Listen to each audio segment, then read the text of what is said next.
love of going on stage or of creating something. Sure. You know, and you think about the one thing that's the most satisfying, you know, outside of childbirth and having your own children is creating. You know, people who don't create things, I think, as a whole, are way less happy than people who do create things. I mean, I know dudes that make pool cues.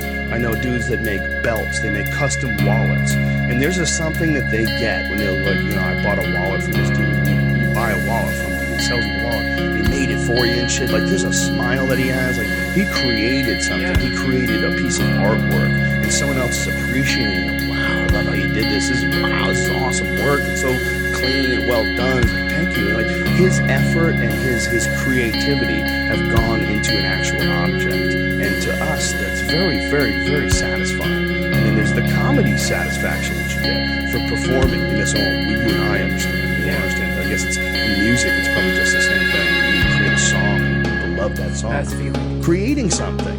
Then what are you doing when you're creating something? Well, you're doing the same fucking thing. You're pushing the machine. You're pushing it in your way.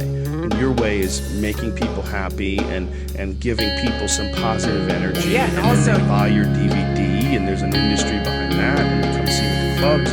There's industry behind that, even behind putting gas in their cars. And it's amazing how many different pieces are in place. If you take that, if you like, you know, zoom in on the idea of what is creation, and creation is taking something from the nothingness and bringing it into the somethingness, and so you sort of become the doorway for something to come from the nothingness into the somethingness. So when you're creating, you're actually experiencing a flow through from the infinite into the finite, and that, I think, that is the feeling that we love so much, is that sense of feeling that thing when you're working on jokes and all of a sudden it goes from being a drudge to all of a sudden it's like, holy shit, you know, it's happening, and all of a sudden you get sucked into this weird vacuum, and you've written for like 2 hours. It feels like a second. You know, that sense of being pulled into a momentary current where something's coming out of you, it's clearly not necessarily you. That to me is like one of the ultimate, it's the ultimate feeling. And I think if you go by this idea of this attractor that McKenna talks about, or this thing that exists in hyperspace, that it wants to come through us into this universe. It wants to express itself through us. And I think that's the compulsion that you're talking about. I think that's an alternative viewpoint, obviously. There's the cynical way of looking at it. Like, no. The natural inclination that people have. Monkeys are curious. This is what we do. We think about things, and every joke that you have is an accumulation of your life experiences, and you're figuring out a little bit. Congratulations. You're not tapping into the universal consciousness.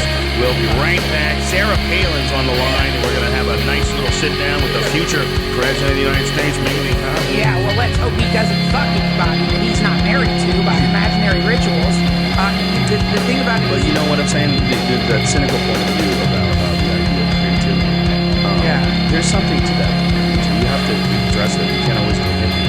And one of the things I bounce back and forth. I don't think it is either, but there's a little. I bounce back and forth with the idea of the imagination being almost like when you have imagination, the imagination is the real force behind the evolution. What imagination truly is we think of it as like, oh, I can see things, I can work around problems, I have this idea. But when you imagine an idea, when you imagine a product, you imagine how to design an engine for a car, and you're the first, you know, you're Henry Ford, or whatever the fuck made the first engine. Yeah. When your imagination has this idea for this thing, and then you build it and design it, and boom, it's there. That thought, there was no thought of that before it existed. It's not that people were running around thinking of the car, and I know it's going to look like. There was no thought of it. You created this, or it came to you. There's something from nothing, something from what is that? From the ether, something from these, even if it's just these synapses firing in your mind. What is the signal? What is the root of the signal? To be so, mathematical about it and say, well, it's human ingenuity, and that's what it is. It's good old stick-to-itiveness, and you roll up your sleeves and you figure out this world. Well, that Henry Ford created a great thing, and you know what? Thomas Edison, he was a great fella. Get those neurons sweat. Yeah, I don't necessarily know. It is possible. something that is information that is out there, like the idea of the Akashic records, the idea of that there's shit out there, and that what we are is little antennas. Yeah, and that are, when we tune into something, if we pick up this signal for the engine, and someone picks that up, excellent. Once that piece is in place, and then it flowers and blossoms like a Fibonacci sequence on a fucking a sunflower. You know, it all bursts out, you know, exponentially in certain directions, and then that starts creating more inventions, which also burst out. You know, but all of them emanate in the imagination initially. All of them have to be thought up. All of them have to be created by the human mind, or what the human mind has invented. There's no way into this universe as a human, but through a pussy.